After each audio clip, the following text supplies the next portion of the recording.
getting married is one of the most exciting things and the most biggest things actually to happen in your life. And we remember when we got married all Yeah. those years ago, and it was such a beautiful moment. But one of the things that we've recently been asked by some people is some tips for newlyweds, particularly that we would pass on to them when it comes to money. And we thought we'd share them with you as well, about the tips that we would pass on to newlyweds about what you should do or shouldn't do in your relationship when it comes to your finances. Hopefully these tips will give you some guidance or some wisdom from us, whether you are newlyweds or just gotten married. Heck, even if you are in a relationship, you might even find these useful, so who knows. Hopefully you find them good. So let's jump right into it.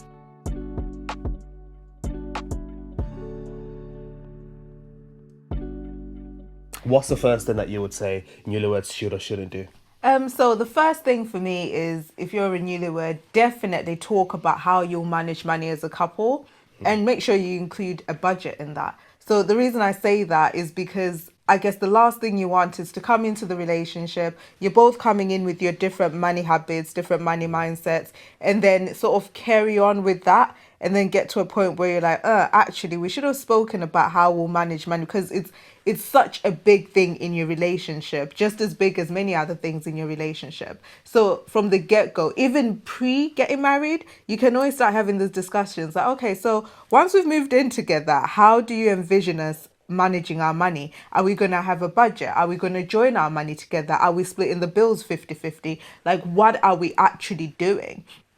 And I feel like that will set you up for success in your relationship, because like I said, money can be a contentious thing and it's a big thing in the relationship. So once you've decided, okay, this is how we're going to manage money, or this is how we're going to deal with money as a couple, then make sure you have a budget. It's very easy to start living a life where you're like, well, now we've got two incomes, we can enjoy life, we can do life, we can do whatever we want. But what you definitely don't want is to find yourself just spending, and not being in control of your money. But having that budget will also allow you as a couple to actually be in control of your money. And a lot of the times you'll find that you're able to do even more because you're planning ahead, you're thinking ahead when it comes to your money as a couple. So talking about thinking ahead, the second thing that I would add is saving. Yeah. Make sure you prioritize saving money. It doesn't matter how much it is, just as long as you are saving something every week or every month. The reason why I think this is an important thing is because life happens. There's always going to be Yeah. things in the future that need money. And these may be things that we call emergencies for your, with your emergency fund, or these may be things that maybe you may decide, oh, let's get a new car, or Yeah. we want to buy a house, or we want to move cities because we got a new job. Things that will come up in your relationship that you would think, actually, we need money for this decision or for this thing. And therefore, saving now in advance is actually important. I mean, I know you've probably spent quite a chunk of time saving for your wedding, and you're Yeah. thinking, that's the big thing done, let's not do that anymore. But actually, life doesn't end there. Life keeps going. There's going to be more things that you need to save for. So I think prioritize saving for sure. And whether you have joint savings or you have each have your own savings, that's better than having no savings at all. So it's completely up to you how you do that. But I would definitely prioritize saving something every single month.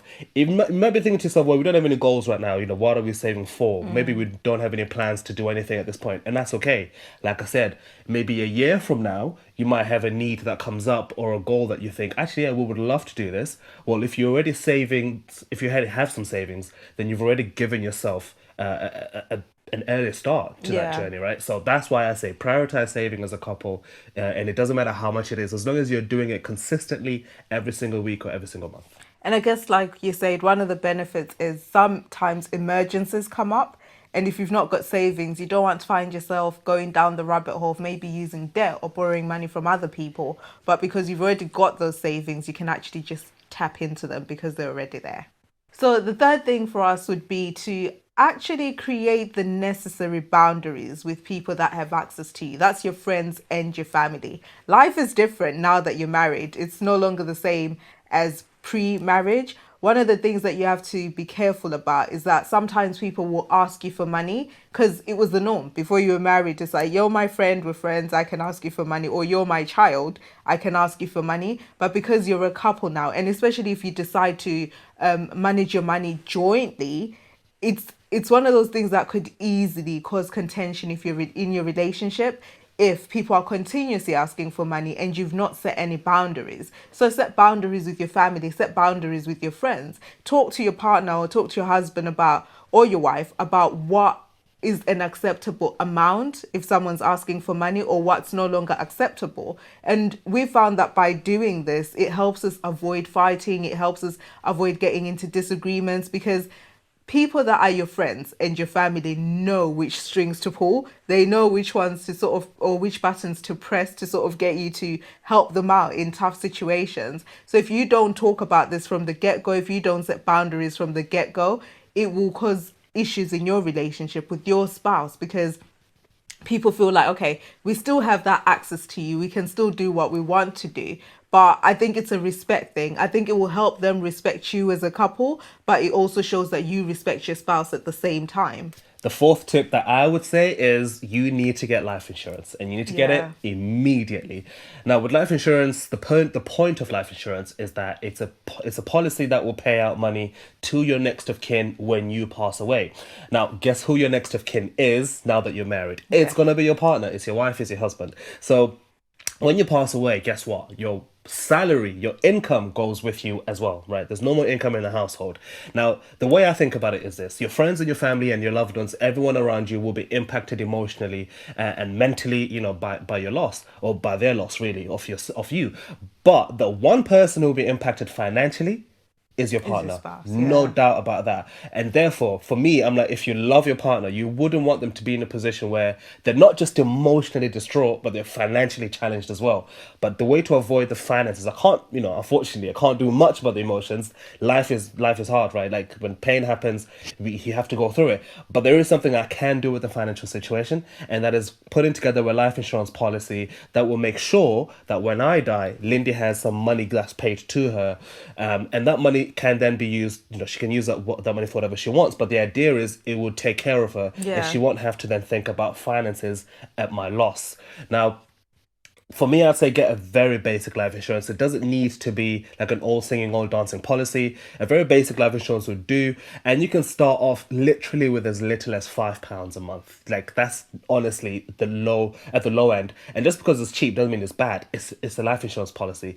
As time goes on, you can change it, you can amend it, you can do different things with it. But just have something in place that you will have to make sure that your partner, your next of kin, is covered. And if you have kids already, if you have children, even more need why you need life insurance, even more reasons why you should set up life insurance. So don't put this off. If you need life insurance and you haven't got it, get it now.